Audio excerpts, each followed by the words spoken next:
importância de se rever e refletir sobre a obra de Charlie Chaplin, especificamente O Grande Ditador, nos dias atuais. Sugiro, inclusive, que essa é uma pergunta que deve orientar o vestibulando nas suas discussões sobre o filme, para pensar em dar as respostas ao vestibular. Bom, feita a pergunta, e já dizendo que são ideias que estão sendo retomadas, ideias que estavam lá nas décadas de 20, de 30, sendo retomadas agora no século XXI, acho que é muito pertinente que a gente faça a seguinte consideração. Nazismo e fascismo, eu concordo com o Norberto Bobbio, historiador e filósofo, quando diz que são termos com uma dimensão histórica. Portanto, a gente não pode cair no equívoco de pensar que você pode ter um nazismo ou um fascismo hoje, no século XXI, como se teve em 20 ou 30. São termos que dizem respeito a uma dimensão histórica e história não se repete. O que nós temos é uma ressemantização de determinadas ideias, de determinados elementos que estavam presentes ali em 20 e 30. E aí o filme do Charlie Chaplin, ele é muito bacana para a gente pensar essas ideias que estão aqui no século XXI e pensar elas lá na passagem da construção do filme. O filme veio à publicação em 1940, na passagem de 39 para 40, que é exatamente quando começa a Segunda Guerra Mundial, exatamente no auge do Partido Nazista, no auge da liderança de Hitler no Partido Nazista, é quando o Chaplin se propõe a divulgar o filme no mundo. O Chaplin, ele toma então por referência a Alemanha e o Adolf Hitler, que no filme são satirizados como Tomânia e o Adolf Hinkel.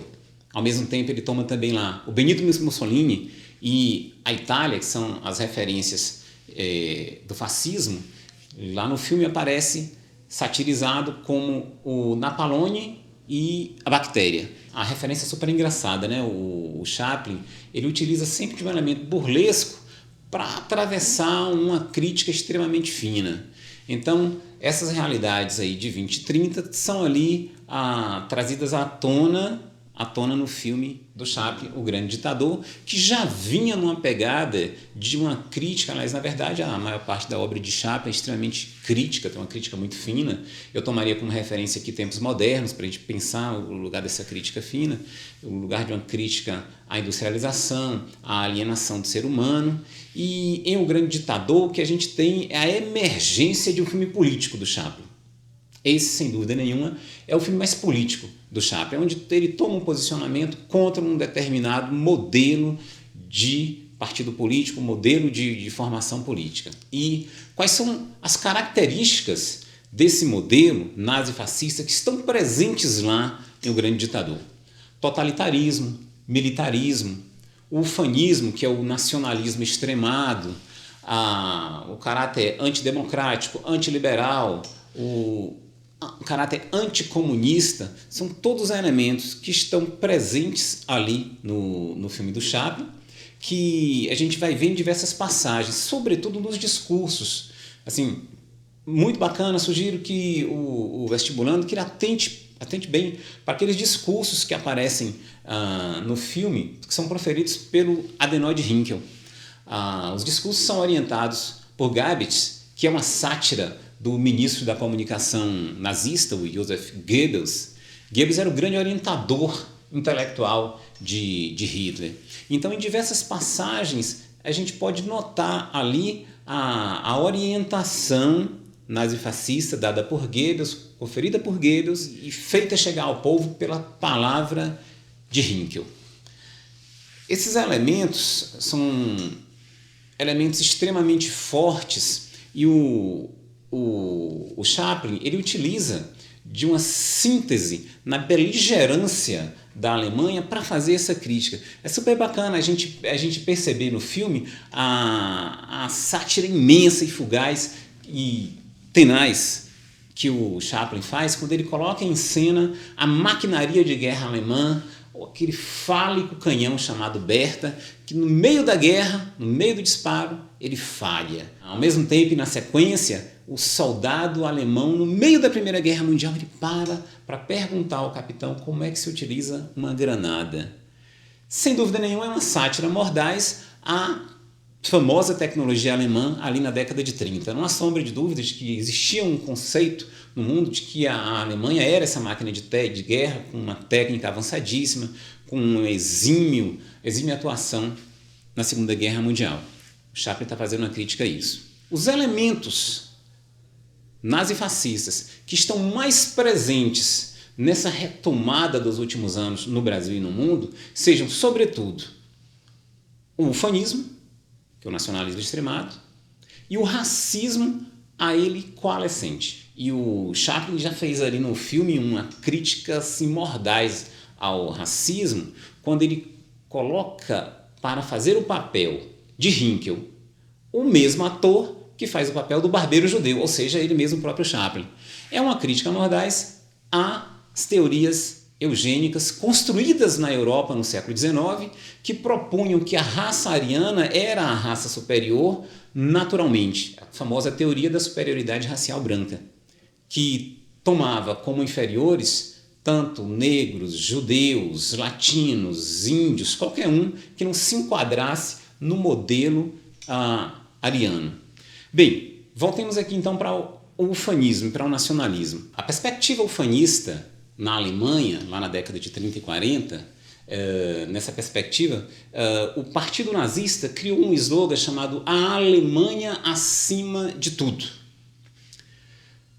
Notem como esse tipo de ideia tem sido retomado nos últimos tempos. Em 2016, leva a presidência da República nos Estados Unidos o Donald Trump, com o seguinte slogan: "A América em primeiro lugar". Em 2018, o senhor que hoje é presidente do Brasil faz uma campanha em que ele dizia "Brasil acima de tudo". E em outros lugares do mundo a gente vê referências muito parecidas.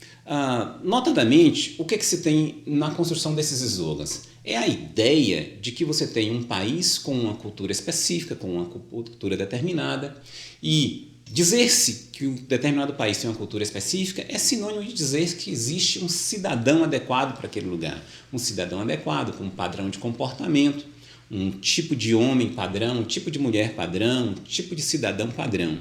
Logo, aquele que não se encaixar nesse padrão é tido de maneira inferiorizante. A construção desse nacionalismo extremista, ele tendeu a produzir leituras de padrão de cultura alemã, padrão de homem alemão, de mulher alemão, de família alemão.